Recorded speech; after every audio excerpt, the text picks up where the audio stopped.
Assalamualaikum warahmatullahi wabarakatuh. Tujuan dari cerita ini adalah untuk memberikan inspirasi dan wawasan, bukan untuk menyinggung, menilai, atau menyudutkan siapapun. Saya berharap kisah ini dapat diambil sebagai pelajaran bersama, tanpa mengurangi esensi dari kejadian yang sebenarnya. Sebelum video ini dilanjutkan, saya mohon keikhlasan teman-teman untuk subscribe dan like. Saya doakan Anda sehat selalu, panjang umur, dan dilancarkan rezekinya. Baiklah, kita mulai saja ceritanya. Dewi adalah seorang gadis berusia 22 tahun yang dikenal ramah dan ceria. Ia tinggal di sebuah kota kecil bersama ibunya, Bu Sulastri, dan adiknya yang masih SMA, Riko. Sejak kecil, Dewi memiliki kehidupan sederhana, tetapi bahagia. Setelah lulus kuliah, ia bekerja di sebuah butik ternama sebagai asisten desainer. Hidupnya terasa hampir sempurna, terutama setelah ia bertemu dengan Rian.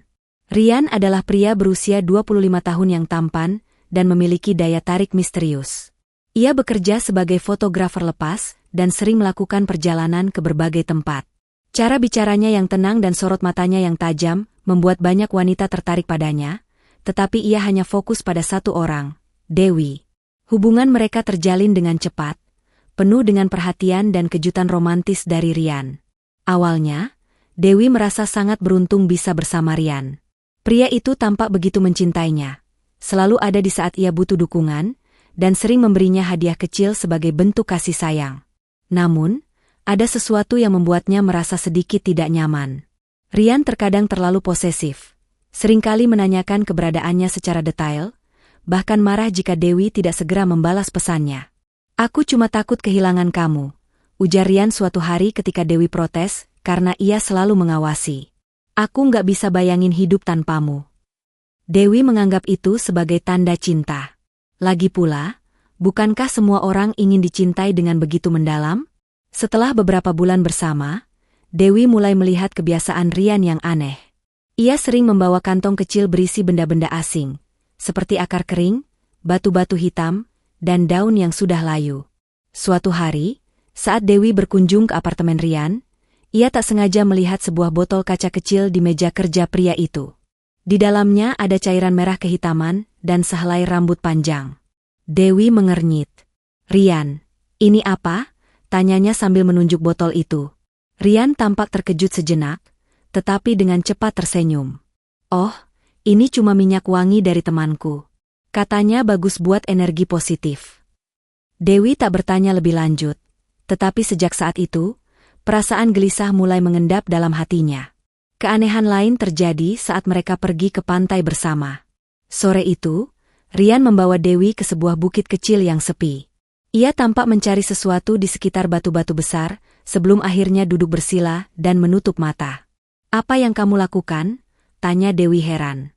Rian membuka matanya dan tersenyum tipis. "Cuma meditasi sebentar." Dewi merasa ada sesuatu yang lebih dari sekadar meditasi, tetapi ia memilih diam.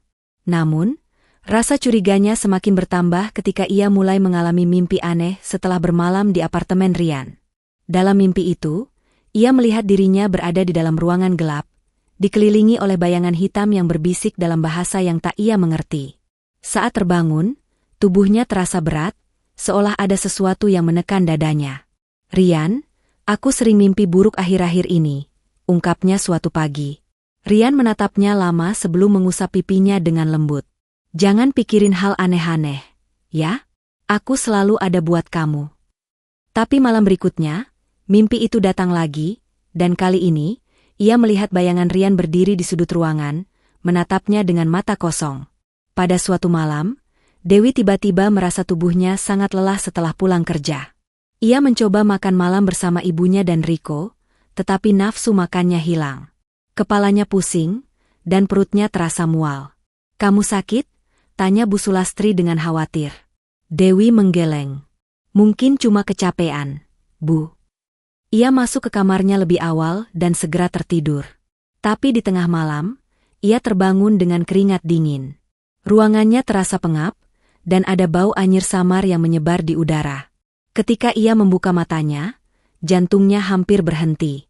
Di sudut kamarnya, ada sosok hitam dengan mata merah menyala. Sosok itu tidak bergerak, tetapi tatapannya menusuk ke dalam jiwa Dewi. Dewi ingin berteriak, tetapi suara tidak keluar. Tubuhnya terasa kaku, seperti ada sesuatu yang menahannya. Dalam kepanikan, ia mencoba membaca doa dalam hati, tetapi semakin ia berusaha, semakin kuat tekanan di dadanya. Tiba-tiba, sosok itu bergerak. Ia melayang mendekat dengan cepat, dan sebelum Dewi sempat bereaksi, sosok itu menyentuh dahinya dengan tangan dinginnya. Dewi merasakan sakit luar biasa, seolah kepalanya dihantam benda berat. Pandangannya mulai kabur, dan dalam hitungan detik, semuanya menjadi gelap. Keesokan paginya, rumah Dewi dipenuhi isak tangis. Bu Sulastri menemukan putrinya sudah tak bernyawa di tempat tidur. Mata Dewi terbuka lebar, bibirnya membiru, dan wajahnya menyeratkan ketakutan mendalam. Tidak ada tanda-tanda kekerasan atau penyakit, tetapi tubuhnya terasa dingin seperti es. Tetangga berdatangan, dan keluarga mereka segera menghubungi dokter. Namun, hasil pemeriksaan tidak menemukan penyebab pasti kematiannya. Dewi pergi begitu saja, tanpa alasan medis yang jelas. Rian datang ke rumah dengan ekspresi sedih yang mendalam. Ia menangis di dekat jenazah Dewi, bahkan hampir pingsan. Namun, ada sesuatu yang aneh. Tatapannya bukan hanya kesedihan, tetapi ada sesuatu yang lebih gelap, sesuatu yang sulit dijelaskan. Saat malam tiba dan jenazah Dewi telah dimandikan, ibunya duduk di dekat peti matinya. Matanya sembab karena menangis. Tetapi tiba-tiba, ia merasakan udara di ruangan menjadi lebih dingin. Saat ia menoleh ke arah peti Dewi, jantungnya hampir berhenti. Mata Dewi yang sebelumnya tertutup, kini terbuka sedikit. Seolah-olah ia masih ingin mengatakan sesuatu. Bu Sulastri menjerit, dan seluruh rumah mendadak dipenuhi aura ketakutan. Di luar rumah, Rian berdiri dalam bayangan, tersenyum tipis. Bisikannya hampir tak terdengar, tetapi jika diperhatikan dengan saksama, ia berbisik pelan. "Kamu tetap milikku, Dewi, selamanya." Setelah pemakaman, keluarga Dewi masih berduka. Bu Sulastri sering duduk termenung di kamar putrinya, memegang foto Dewi dengan mata berkaca-kaca. Namun, tidak butuh waktu lama sebelum hal-hal aneh mulai terjadi di rumah mereka. Pada malam pertama setelah pemakaman, Riko terbangun karena suara ketukan dari arah jendela kamarnya. Ia mengira itu hanyalah ranting pohon yang tertiup angin, tetapi ketika menoleh, ia melihat sesuatu yang membuat darahnya membeku, bayangan seorang wanita berdiri di luar jendela, wajahnya pucat, dan matanya kosong. Riko melompat mundur, menutup mata sejenak, dan ketika ia membukanya kembali, sosok itu sudah menghilang. Ia buru-buru keluar kamar dan menemukan ibunya duduk di ruang tamu, memandangi sebuah foto Dewi yang mendadak jatuh dari dinding. "Ada apa, Nak?" tanya Bu Sulastri dengan suara serak. Riko tidak tahu harus berkata apa. Ia hanya bisa menelan ludah dan menggeleng pelan. Malam berikutnya, Bu Sulastri bermimpi melihat Dewi berdiri di depan rumah mereka dengan pakaian yang sama seperti saat ia dikafani. Namun, wajah Dewi tampak gelisah, seolah ingin mengatakan sesuatu. "Ibu, tolong aku." Suara Dewi terdengar lirih, hampir berbisik. Bu Sulastri terbangun dengan napas terengah-engah. Keringat dingin membasahi pelipisnya, dan hatinya berdebar kencang. Ia mencoba menenangkan diri, menganggap itu hanya mimpi karena terlalu merindukan putrinya. Namun, kejadian berikutnya membuatnya mulai percaya bahwa Dewi benar-benar mencoba berkomunikasi dengannya. Saat ia pergi ke kamar Dewi untuk membersihkan barang-barangnya, ia menemukan sesuatu yang tidak seharusnya ada di sana. Sebuah botol kecil berisi rambut yang tergeletak di bawah ranjang. Benda itu sangat mirip dengan botol yang pernah dilihat Dewi di rumah Rian. Jantungnya berdetak lebih cepat. Dari mana benda ini berasal? Mengapa ada di kamar Dewi? Seiring berjalannya waktu, Bu Sulastri semakin sering mengalami gangguan aneh. Suara langkah kaki terdengar di lorong rumah saat semua orang sudah tidur. Televisi tiba-tiba menyala sendiri.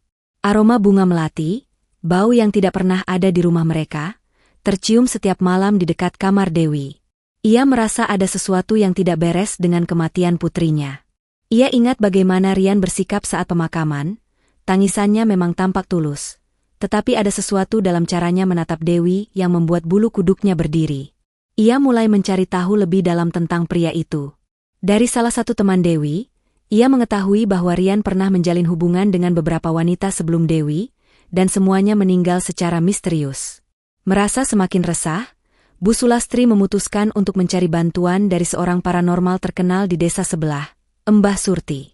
Wanita tua itu memiliki reputasi sebagai orang yang mampu melihat hal-hal gaib dan menyelesaikan masalah mistis. Saat Bu Sulastri tiba di rumahnya dan menceritakan semua kejadian aneh yang terjadi sejak kematian Dewi, Mbah Surti hanya menghela napas panjang.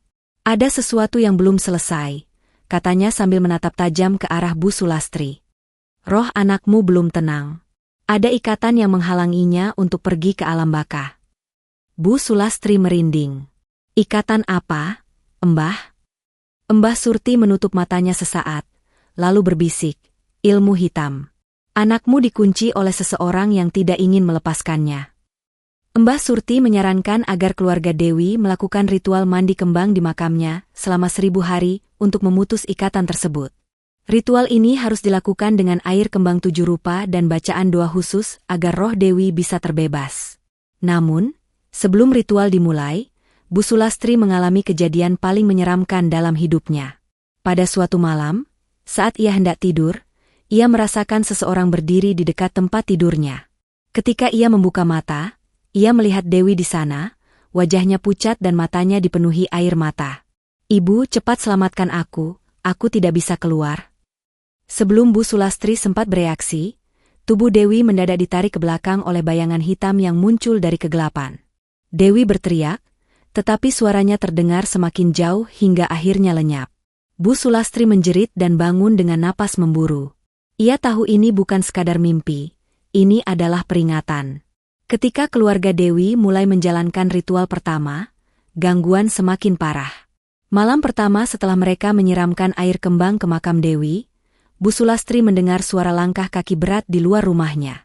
Ketika ia mengintip dari jendela, ia melihat sesosok bayangan berdiri di depan pagar rumah. Sosok itu tinggi, kurus, dan memiliki mata merah menyala, mirip dengan bayangan yang dulu dilihat Riko di kamarnya. Pintu rumah mereka tiba-tiba bergetar, seolah ada sesuatu yang berusaha masuk. Ketika Riko berlari untuk mengunci pintu, ia mendengar suara berbisik tepat di belakangnya. Jangan ikut campur. Di saat yang sama, Rian semakin jarang terlihat. Ia tidak lagi datang ke rumah keluarga Dewi, dan tidak menunjukkan tanda-tanda berduka lebih lama. Justru, ia terlihat sering mengunjungi sebuah rumah di pinggiran kota, rumah seorang dukun santet terkenal. Bu Sulastri yang sudah semakin curiga mulai mencari tahu tentang tempat tersebut. Dari seorang tetangga, ia mendapat informasi bahwa Rian sering datang ke sana tengah malam, dan setiap kali ia keluar, ia membawa sesuatu yang dibungkus kain hitam. Paranormal Mbah Surti memperingatkan bahwa Rian pasti memiliki keterkaitan dengan kematian Dewi. Jika kalian tidak segera menyelesaikan ritual, roh Dewi bisa selamanya terperangkap, kata Mbah Surti dengan nada serius. Pada hari ke-7 ritual, sesuatu yang mengejutkan terjadi. Ketika keluarga Dewi datang ke makam untuk menyiramkan air kembang, mereka menemukan bahwa tanah di atas kuburannya tampak seperti digali. Seperti ada seseorang yang mencoba membongkarnya. Bu Sulastri langsung lemas, sementara Riko menggigil ketakutan. Ini bukan perbuatan manusia biasa, gumam Mbah Surti yang ikut datang bersama mereka. Saat mereka melanjutkan ritual, tiba-tiba angin kencang berhembus, dan suara jeritan terdengar dari arah makam. Semuanya terdiam, dan dalam keheningan itu, Bu Sulastri bisa mendengar suara yang membuat jantungnya hampir berhenti.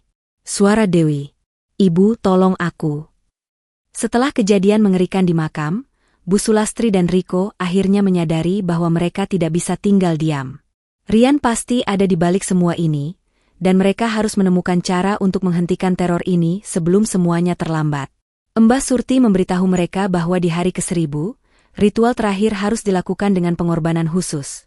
Entah itu berupa benda yang memiliki hubungan kuat dengan Dewi, atau sesuatu yang jauh lebih besar.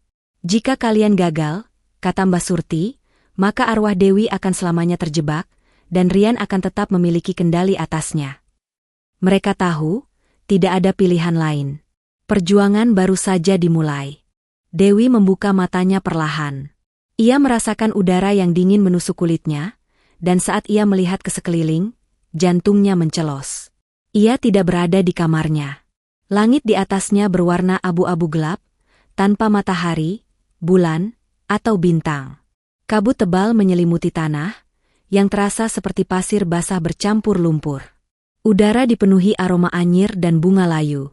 Jauh di kejauhan, suara bisikan terdengar, samar dan menyeramkan. "Aku di mana?" gumamnya. Ia mencoba berdiri, tetapi tubuhnya terasa berat, seperti ada sesuatu yang menahannya. Ketika ia melihat ke bawah, ia menjerit pelan, kakinya tampak transparan, seperti bayangan yang setengah menghilang. Panik, ia mulai berlari tanpa arah, tetapi sejauh apapun ia melangkah, tempat itu tetap sama. Tidak ada ujung, tidak ada batas. Apa aku sudah mati? Saat Dewi kebingungan, tiba-tiba terdengar suara langkah pelan mendekatinya. Ia menoleh dan melihat seorang wanita tua mengenakan kain panjang berwarna abu-abu, wajahnya dipenuhi keriput, tetapi matanya tajam dan penuh kewibawaan. "Akhirnya kau sadar," kata wanita itu dengan suara serak. Dewi mundur selangkah. Siapa Anda?" Wanita itu menghela napas panjang. "Namaku Nyai Rengganis. Aku penjaga dunia ini, dunia antara." "Dunia antara?" Dewi mengulang dengan bingung. "Ini bukan dunia orang hidup, tapi juga bukan alam kematian. Kau berada di sini karena rohmu terperangkap oleh ilmu hitam," jelas Nyai Rengganis. Dewi merinding. Ia mengingat semuanya. Mimpi buruk yang terus menghantuinya, rasa sakit luar biasa sebelum ia meninggal, dan Rian. Tatapan pria itu saat pemakaman tiba-tiba terasa lebih menyeramkan baginya. "Rian?" bisiknya. "Apa dia yang melakukan ini padaku?" Nyai Rengganis mengangguk pelan. "Ada seseorang yang tidak ingin kau pergi. Ikatanmu dengan dunia nyata belum terputus." Dewi merasakan ketakutan luar biasa. Jika ia tidak bisa kembali, apakah itu berarti ia akan selamanya berada di tempat ini?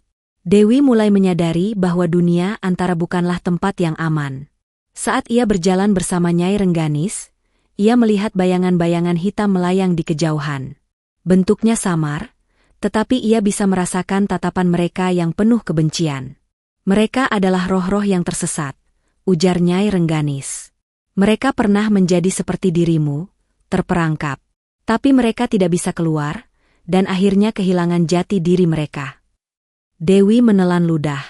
Tiba-tiba, salah satu bayangan itu melayang cepat ke arahnya. Ia menjerit dan mundur, tetapi sebelum bayangan itu bisa menyentuhnya, Nyai Rengganis mengangkat tangannya. Cahaya putih keluar dari telapak tangannya, dan bayangan itu menjerit sebelum menghilang dalam kabut. "Dengar, nak," kata Nyai Rengganis dengan serius. "Waktumu tidak banyak. Jika kau tidak segera diselamatkan, kau juga akan menjadi seperti mereka." Di dunia nyata, Bu Sulastri dan Riko telah memulai ritual mandi kembang yang diperintahkan oleh Mbah Surti. Mereka menuangkan air kembang ke atas makam Dewi, sambil membaca doa-doa khusus. Malam itu, angin bertiup kencang, dan suara-suara aneh mulai terdengar di sekitar mereka. Tiba-tiba, Riko merasa dadanya sesak, seolah ada sesuatu yang menghimpitnya. Ia jatuh berlutut, terengah-engah. Mbah Surti segera menyentuh bahunya dan berbisik, "Jangan takut. Ini hanya perlawanan." Ketika air kembang terakhir dituangkan, Bu Sulastri mendengar sesuatu yang membuat bulu kuduknya berdiri. "Dewi." Suara itu lemah, tetapi jelas suara putrinya. Air mata Bu Sulastri mengalir. "Dewi, nah, ibu di sini." Di dunia gaib, Dewi tiba-tiba merasakan sesuatu yang hangat menyelimuti tubuhnya. Ia menoleh ke arah Nyai Rengganis. "Mereka sedang mencoba menyelamatkanmu," kata Nyai Rengganis. Tapi sebelum Dewi bisa merasa lega, kabut di sekelilingnya mulai berputar kencang. Dari dalam kegelapan, muncul sosok yang tidak asing, Rian. Rian berdiri di hadapan Dewi dengan mata penuh kehangatan palsu. "Kamu tidak bisa pergi, sayang," katanya lembut. "Kamu milikku." Dewi merasakan hawa dingin mengelilinginya. Ia mundur selangkah, tetapi kaki Rian melayang ke tanah, seolah-olah ia juga bagian dari dunia gaib ini. "Aku sudah mengikatmu dengan ilmu yang sangat kuat. Tak ada yang bisa melepaskanmu, bahkan ibumu sendiri," lanjutnya. Nyai Rengganis berdiri di antara mereka, matanya penuh amarah. Anak ini bukan milikmu. Rian menyeringai. Kau pikir begitu? Ia mengangkat tangannya, dan dari dalam kabut, muncul sosok lain. Seorang lelaki tua dengan tubuh membungkuk dan mata hitam legam. Dewi merasakan hawa jahat yang sangat kuat. Inilah orang yang membantuku, kata Rian dengan nada puas. Dukun terkuat yang bisa mengunci roh seseorang di dunia gaib selamanya. Dewi menjerit saat angin berhembus kencang. Dunia di sekitarnya mulai berputar, dan suara-suara bisikan semakin keras. Di dunia nyata, tiba-tiba air kembang yang dituang di atas makam Dewi berubah warna, dari bening menjadi merah seperti darah. Bu Sulastri dan Riko berteriak ketakutan. Dewi tahu ia tidak bisa membiarkan ini terjadi. Ia harus melawan. Aku bukan milikmu, Rian, katanya dengan suara gemetar tetapi tegas. Aku tidak akan membiarkanmu mengendalikan hidupku, atau kematianku. Nyai Rengganis menatapnya dengan bangga. Tapi kau tak bisa melawanku, Rian berkata dengan tatapan penuh kemenangan. Kau tidak punya kekuatan. Dewi menggertakkan giginya. Tidak, ia memang tidak punya kekuatan, tetapi ia punya sesuatu yang lebih kuat, cinta keluarganya. Ia menutup matanya dan memikirkan ibunya, adiknya, rumah mereka, dan semua kenangan indah yang pernah ia miliki. Tiba-tiba, tubuhnya mulai bersinar lembut. Cahaya hangat itu menyelimuti dirinya, membuat bayangan-bayangan hitam di sekitarnya mundur. Di dunia nyata, Bu Sulastri mendadak merasa ada sesuatu yang mengisi hatinya. Sebuah energi yang kuat dan penuh cinta. Ayo, teruskan ritualnya, seru Mbah Surti. Di dunia gaib, Rian tampak terkejut melihat Dewi bersinar. Dukun santetnya berteriak marah, tetapi cahaya dari tubuh Dewi semakin kuat. Aku akan keluar dari sini, kata Dewi dengan tegas. Ia mengulurkan tangannya, dan tiba-tiba, ia merasakan genggaman tangan ibunya di dunia nyata. Dalam sekejap, tubuhnya ditarik ke atas, menjauh dari Rian dan dunia gelap itu. Tidak. Rian menjerit, tetapi ia tidak bisa menjangkaunya lagi. Dewi terbang menuju cahaya, dan dunia di sekitarnya mulai memudar. Saat ia terbangun, ia masih berada di dunia gaib, tetapi kali ini, ia lebih dekat ke pintu keluarnya. Namun, Nyai Rengganis mengingatkannya, ini baru permulaan. Masih ada perjalanan panjang sebelum kau benar-benar bebas. Dewi menatap ke depan dengan tekad baru. Ia tahu bahwa perjuangannya masih jauh dari selesai. Di dunia nyata, Rian merasakan sesuatu yang mengganggu keseimbangannya. Ketika ritual pertama berhasil dilakukan, ia merasakan sakit luar biasa di dadanya. Ia terbangun dari tidurnya dengan napas tersengal, keringat membanjiri wajahnya. Dengan tangan gemetar, ia mengambil ponselnya dan menelepon seseorang, dukun yang membantunya mengikat roh Dewi. Pak Mulyo, ada yang tidak beres, katanya dengan suara penuh kepanikan. Ritual mereka mulai bekerja. Di ujung telepon, suara serak menjawab dengan dingin. Aku tahu. Aku merasakannya juga. Rian mengepalkan tangannya. Lalu apa yang harus kita lakukan? Pak Mulyo menghela napas berat. Mereka sudah memulai proses pelepasan. Jika kita tidak melakukan sesuatu, roh Dewi akan benar-benar bebas dari genggamanmu. Rian menggertakkan giginya. Aku tidak akan membiarkan itu terjadi. Mata pria itu dipenuhi amarah. Ia telah mengorbankan banyak hal untuk memiliki Dewi, dan ia tidak akan kehilangan kendali begitu saja. Di malam yang sama, setelah ritual pertama selesai, Bu Sulastri tertidur dengan tubuh kelelahan. Namun, tidurnya tidak tenang. Dalam mimpinya, ia melihat Dewi berdiri di sebuah jembatan kayu yang membelah sungai hitam pekat. Ibu. Suara Dewi terdengar penuh harapan. Aku bisa merasakan kehangatan kalian, aku bisa melihat cahaya. Bu Sulastri terisak, ingin berlari dan meraih putrinya. Namun, sebelum ia bisa mendekat, jembatan itu mulai bergetar hebat. Dari bawah sungai, muncul tangan-tangan hitam yang mencoba menarik Dewi kembali ke dalam kegelapan. Tidak. Ibu, jerit Dewi ketakutan. Bu Sulastri tersentak bangun, dadanya naik turun dengan cepat. Ia langsung meraih ponsel dan menghubungi Mbah Surti. Kita harus melanjutkan ritual sesegera mungkin, katanya tanpa ragu. Di tempat lain, Pak Mulyo menyalakan dupa hitam dan mulai membaca mantra. Di hadapannya, Rian duduk bersila dengan mata tertutup.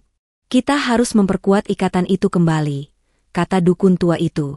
Ia mengambil sebuah boneka kecil yang diisi dengan rambut Dewi yang pernah Rian bawa. Pak Mulyo lalu menancapkan jarum ke dada boneka itu. Di dunia gaib, Dewi tiba-tiba merasa sesak.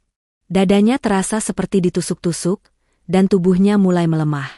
Nyai Rengganis yang berada di dekatnya langsung menyadari ada sesuatu yang tidak beres. Ritual jahat itu kembali dilakukan. Gumamnya. Dewi terhuyung, napasnya tersengal.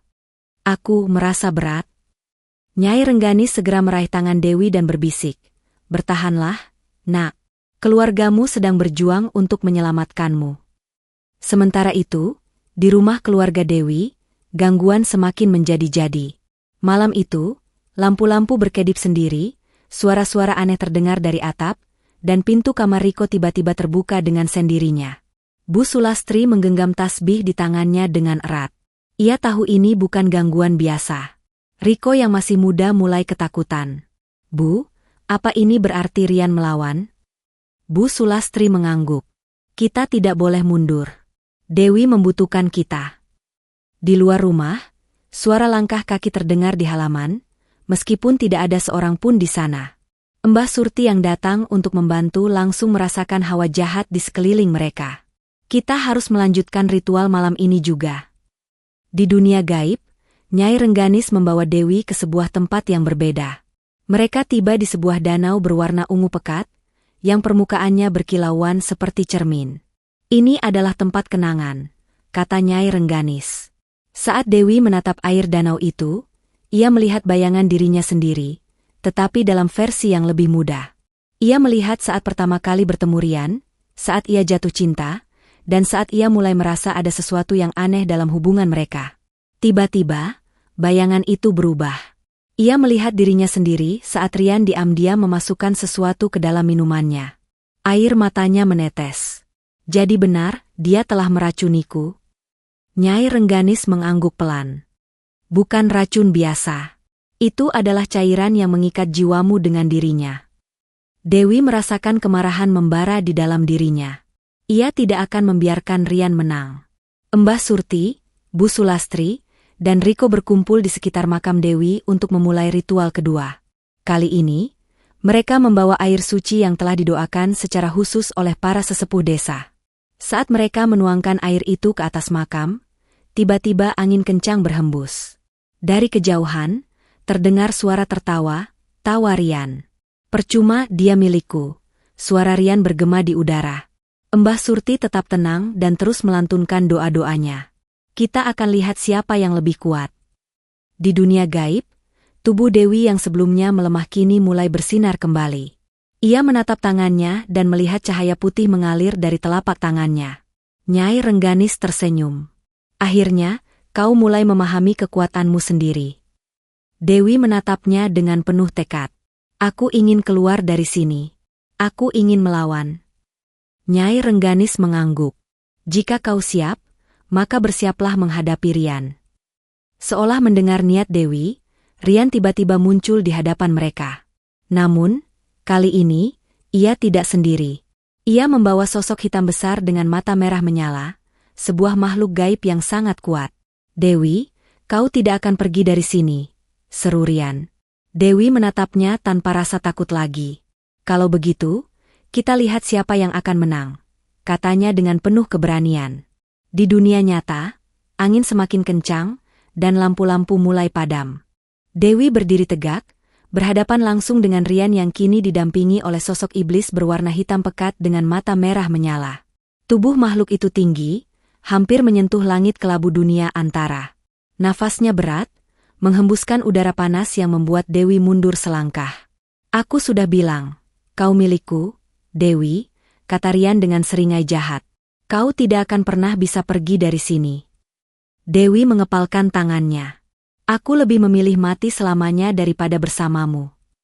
Nyai Rengganis berdiri di samping Dewi, matanya tajam. Anak ini sudah menemukan jalannya sendiri. Kau tidak berhak menahannya. Iblis di samping Rian mengeluarkan suara geraman dalam, lalu tiba-tiba melesat ke arah Dewi dengan kecepatan mengerikan. Dewi berteriak dan melompat ke samping, menghindari cakar makhluk itu yang hampir merobek tubuhnya. Nyai Rengganis mengangkat tangannya, melemparkan bola cahaya ke arah iblis tersebut. Cahaya itu menghantam tubuh makhluk itu, membuatnya mengerang marah, tetapi tidak cukup untuk menghancurkannya. Kau harus menghadapinya sendiri, Dewi, kata Nyai Rengganis. Ini adalah pertarunganmu. Di dunia nyata, Mbah Surti, Bu Sulastri, dan Riko terus melanjutkan ritual mandi kembang di atas makam Dewi. Mbah Surti mulai menggumamkan mantra yang lebih kuat, sementara Riko menuangkan air kembang terakhir ke tanah. Tiba-tiba, suara-suara aneh bergema di udara. Angin bertiup semakin kencang, membuat ranting-ranting pohon bergetar. Lanjutkan. Jangan berhenti, seru Mbah Surti. Namun, saat itu juga, Rian yang masih berada di dunia nyata menggenggam boneka santetnya lebih erat dan membacakan mantra balasan. Akibatnya, Bu Sulastri mendadak merasa tubuhnya berat. Ia terjatuh ke tanah, matanya membelalak dalam ketakutan. Ibu, teriak Riko, mencoba menolongnya. Mbah Surti mengerutkan dahi. Rian sedang melawan. Kita harus lebih kuat. Ia segera mengambil segenggam tanah dari makam Dewi dan menaburkannya ke dalam air kembang. Air ini harus menyentuh tubuh Rian, ujar Mbah Surti dengan nada tegas. Riko menatap Mbah Surti dengan bingung. Tapi bagaimana caranya? Kita harus menemukan dia sebelum semuanya terlambat, jawabnya. Di dunia gaib, Dewi mulai menyadari sesuatu. Setiap kali ia mengingat keluarganya, tubuhnya bersinar lebih terang. Ia menutup matanya, membayangkan wajah ibunya, adiknya, dan rumah mereka. Tiba-tiba, cahaya putih menyelimuti tubuhnya, semakin terang dari sebelumnya. Iblis Rian yang sedang bersiap menyerang tiba-tiba berhenti, tampak ragu untuk mendekat. Rian menggeram. Kau pikir bisa melawanku dengan itu? Dewi menatapnya dengan penuh tekad. Aku tidak sendirian. Cinta keluargaku lebih kuat dari kekuatan gelapmu. Ia mengangkat tangannya, dan bola cahaya yang lebih besar terbentuk di telapak tangannya. Nyai Rengganis tersenyum tipis. Itu dia, gunakan cahaya itu. Dengan sekuat tenaga, Dewi melemparkan cahaya itu ke arah Rian. Rian menjerit saat tubuhnya terkena sinar putih itu. Ia terhuyung mundur, wajahnya berubah ketakutan. Tidak, ini tidak mungkin. Iblis di sampingnya mengeluarkan raungan marah. Tetapi saat Dewi melangkah maju dengan cahaya yang semakin besar di sekelilingnya, makhluk itu mulai menghilang perlahan, seperti kabut yang terbakar sinar matahari. Rian jatuh ke tanah, tubuhnya menggigil. Dewi kumohon. Namun, Dewi tidak lagi memiliki belas kasihan untuknya. Ini adalah akhir bagimu, Rian, katanya. Dengan satu gerakan terakhir, ia melepaskan cahaya yang lebih besar, menyelimuti Rian sepenuhnya.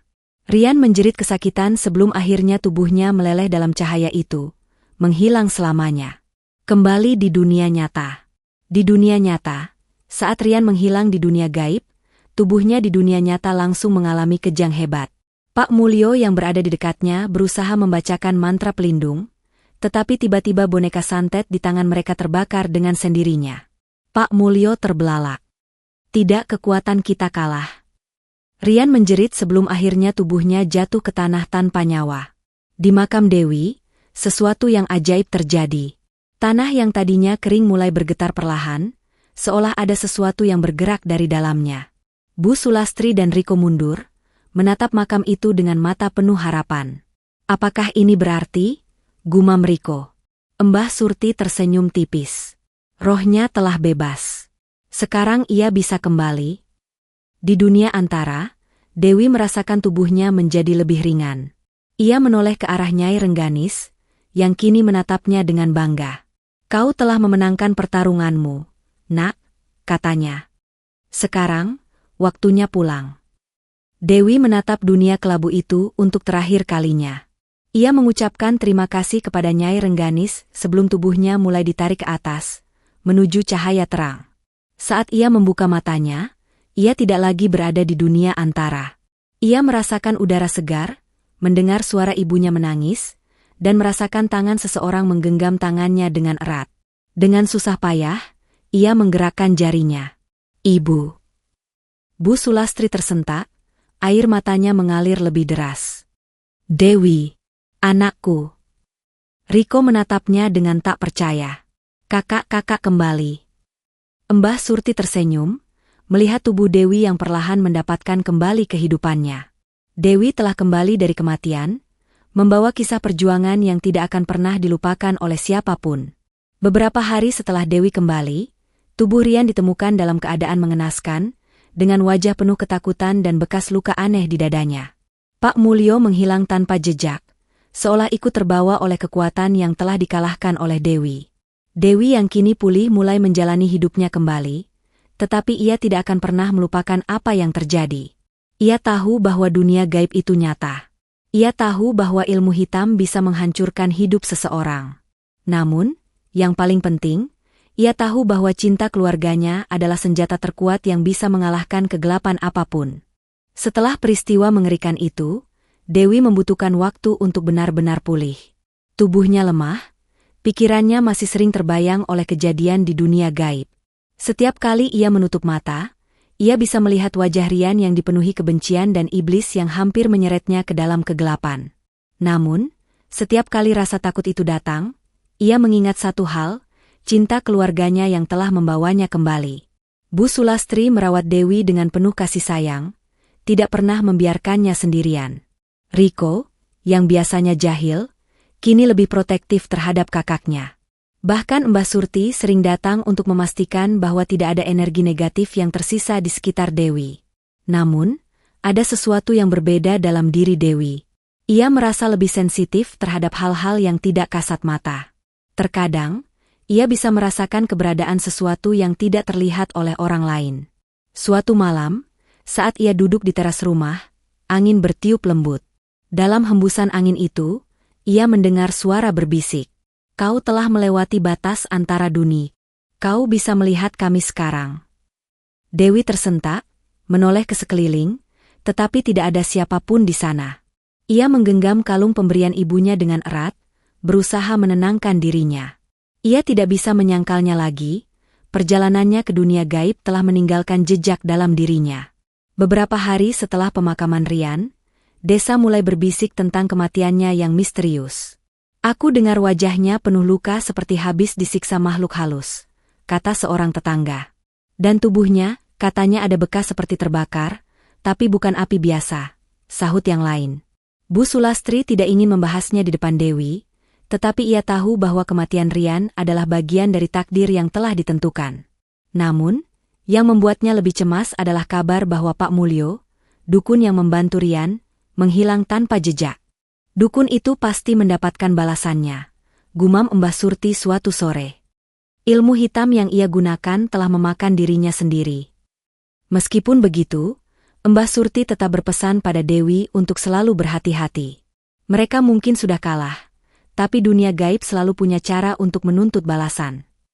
Dewi mengangguk pelan, menyadari bahwa kehidupannya tidak akan pernah sama lagi. Dewi mulai mengalami mimpi aneh. Dalam tidurnya, ia sering melihat bayangan-bayangan yang berdiri di sudut kamar, mengawasinya dalam diam. Terkadang, ia bisa mendengar suara langkah kaki di lantai kayu, padahal ia tahu semua orang sudah tertidur. Ia tidak memberitahukan keluarganya, tidak ingin membuat mereka khawatir. Namun, ia tahu bahwa sesuatu dari dunia lain masih mengikutinya. Suatu malam, saat ia menatap cermin di kamarnya, ia melihat bayangan Rian berdiri di belakangnya, menatapnya dengan mata kosong. Dewi terjatuh ke lantai, terengah-engah. Saat ia menoleh ke belakang, tidak ada siapa-siapa. Apakah ini benar-benar sudah berakhir? Pikirnya dengan ketakutan. Keesokan harinya, Dewi menemui Mbah Surti. Ia menceritakan tentang mimpi-mimpinya dan bayangan yang ia lihat. Mbah Surti mendengarkan dengan seksama sebelum menghela napas panjang. Kau telah melewati batas antara hidup dan mati, Dewi. Jiwamu pernah berada di dunia mereka, dan sekarang mereka tahu keberadaanmu. Dewi menggigit bibirnya. Apa itu berarti aku akan terus dihantui? Tidak jika kau bisa menutup celah itu, kata Mbah Surti. Kita harus melakukan ritual terakhir untuk menutup akses mereka kepadamu. Dewi merasa lega, tetapi juga takut. Ia tidak ingin kembali berurusan dengan dunia gaib, tetapi ia juga tidak ingin terus dibayang-bayangi oleh masa lalu. Ia tahu bahwa ini adalah harga yang harus ia bayar untuk kembali ke dunia ini. Malam itu, Mbah Surti mengadakan ritual terakhir untuk Dewi. Ia membakar dupa dan menyiramkan air bunga ke kepala Dewi. Sementara itu, ia melantunkan doa-doa pelindung agar roh-roh yang masih terhubung dengannya tidak lagi bisa mengganggunya. Saat ritual berlangsung, Dewi merasakan sesuatu yang aneh. Udara di sekelilingnya terasa lebih berat, seolah ada yang mengawasinya. Tiba-tiba, angin bertiup kencang, membuat api lilin berkedip. Dewi melihat bayangan samar berdiri di ujung halaman. Ia tidak bisa melihat wajahnya, tetapi ia tahu siapa itu. "Pergilah, Rian," bisiknya. Bayangan itu tidak bergerak, tetapi perlahan memudar, hingga akhirnya menghilang sepenuhnya. Saat ritual selesai, Dewi merasa lebih ringan. Ia tahu bahwa kali ini, semuanya benar-benar telah berakhir. Seiring berjalannya waktu, Dewi mulai kembali ke kehidupannya yang normal. Ia mulai membantu ibunya di rumah, menghabiskan lebih banyak waktu dengan Riko, dan berusaha menjalani hidup tanpa rasa takut. Namun, ada satu hal yang berubah dalam dirinya. Ia tidak lagi merasa sebagai gadis yang sama. Ia lebih kuat. Ia lebih sadar akan keberadaan dunia yang tak terlihat. Dan ia tahu bahwa ia memiliki kekuatan untuk melindungi dirinya sendiri. Mbah Surti menyebutnya sebagai anak yang selamat dari dua dunia. Dan Dewi sendiri akhirnya menerima kenyataan itu. Pengalaman mengerikan yang dialaminya telah memberinya pelajaran hidup yang tak ternilai. Ia kini lebih berhati-hati dalam mempercayai orang. Ia tahu bahwa cinta sejati bukanlah tentang memiliki, tetapi tentang menghargai dan melindungi. Ia juga tahu bahwa ilmu hitam bukanlah sesuatu yang bisa dianggap sepele. Namun yang paling penting, ia tahu bahwa tidak peduli seberapa kuat kegelapan mencoba menariknya, cahaya keluarganya akan selalu lebih kuat. Beberapa bulan kemudian, saat Dewi sedang duduk di halaman rumahnya, ia merasa ada sesuatu yang berbeda di udara. Ia menutup matanya dan mendengar bisikan halus. Tetapi kali ini, suara itu bukan ancaman. "Terima kasih." Dewi membuka matanya, tersenyum tipis. Ia tidak tahu siapa yang mengucapkan itu. Mungkin Nyai Rengganis, mungkin arwah lain yang pernah membantunya. Tetapi satu hal yang pasti, ia telah menyelesaikan kisahnya. Warga desa masih membicarakan kejadian itu bertahun-tahun kemudian. Tentang seorang gadis yang hampir mati karena santet, tetapi berhasil kembali dari dunia gaib setelah melewati ritual panjang selama 1000 hari. Tentang seorang pemuda yang mencoba mengikat jiwa seseorang dengan ilmu hitam, tetapi akhirnya dikalahkan oleh kekuatan cinta sejati. Tentang bagaimana dunia gaib dan dunia manusia tidak selalu terpisah seutuhnya, dan ada orang-orang yang bisa melintasi batas itu. Dan bagi Dewi, ini bukan hanya sebuah cerita. Ini adalah kenyataan yang telah ia alami sendiri. Ia hanya berharap bahwa tidak akan ada lagi yang mengalami apa yang ia lalui. Namun, jika suatu hari ia harus melindungi orang lain dari kegelapan yang sama, ia akan siap. Karena kini, ia bukan lagi gadis yang lemah.